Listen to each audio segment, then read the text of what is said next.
Brain attack जिसे हम common language में कहते हैं और साइंटिफिक लैंग्वेज में एक्यूट स्ट्रोक कहते हैं, वो एक कॉमन बीमारी है और सीरियस बीमारी है।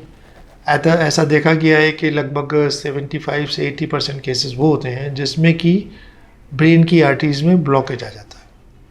ये क्लॉट या तो हार्ट से आता है या गर्दन की नाड़ियों से जो है क्लॉट एम्बोलाइज होकर जाता है, या सम टाइम ब्रेन की नाड़ीज में भी अंदर एथेरोस्क्लेरोसिस होती है, अंदर कोलेस्ट्रॉल डिपोजिशन होता है, वहाँ पे भी थ्रोम्बस बन सकता है जैसा कि हार्ट की आर्टरीज में होता है।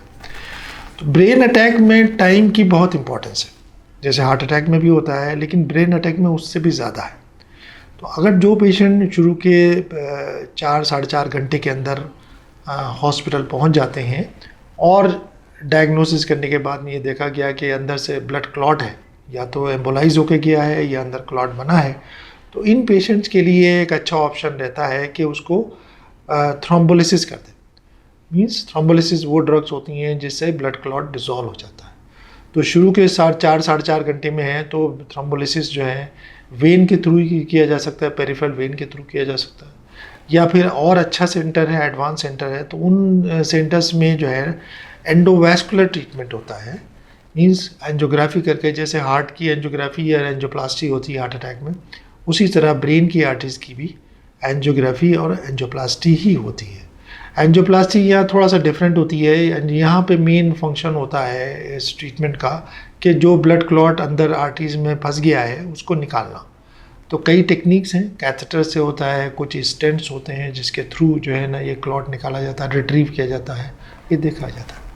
कई बार ऐसा होता है कि ये ब्रेन की आर्टरीज और गर्दन की आर्टरीज, जैसे कैरोटिड आर्टरीज कहते हैं, उसमें एक साथ ब्लॉकेज होता है, तो उसकी वजह से ही ब्लड क्लॉट ऊपर जाता है। तो ये पेशेंट शुरू में डिटेक्ट कर लिए जाते हैं और ज़रूरत होती है तो शुरू में ही उसी वक्त कैरोटिड और ब्रेन की जो है क्लॉट्स को निकाल देते हैं, कैरोटिड की एंजियोप्लास्टी हो जाती है। नहीं तो कैरोटिड की अगर एंजियोप्लास्टी एक बार रिकवर हो जाता है तो उसके बाद में देखते हैं, अगर ये कैरोटिड आर्टरी जो ब्लॉकेज है जो 60% के ऊपर है और उसमें जो है ना किसी को ब्रेन अटैक हो रहे हैं, तो इस तरह की कैरोटिड आर्टरीज को ठीक किया जा सकता है। एक सर्जिकल टेक्निक है जिसे एंड आर्टरेक्टमी कहते हैं, सर्जरी करके क्लॉट को जो है कोलेस्ट्रॉल डिपोजिशन उसको रिमूव कर देते हैं। दूसरा जो और कॉमन हो गई है वो है कैरोटिड एंजियोप्लास्टी। जैसे हार्ट की एंजियोप्लास्टी होती है वैसे कैरोटिड आर्टरीज की भी एंजियोप्लास्टी और स्टेंटिंग होती है और उसके रिज़ल्ट काफ़ी अच्छे हैं। इसको करने के बाद में दोबारा ब्रेन अटैक होने के चांसेस काफ़ी कम हो जाते हैं। लेकिन खाली एंजियोप्लास्टी ही नहीं, साथ में ट्रीटमेंट भी ज़रूरी होता है।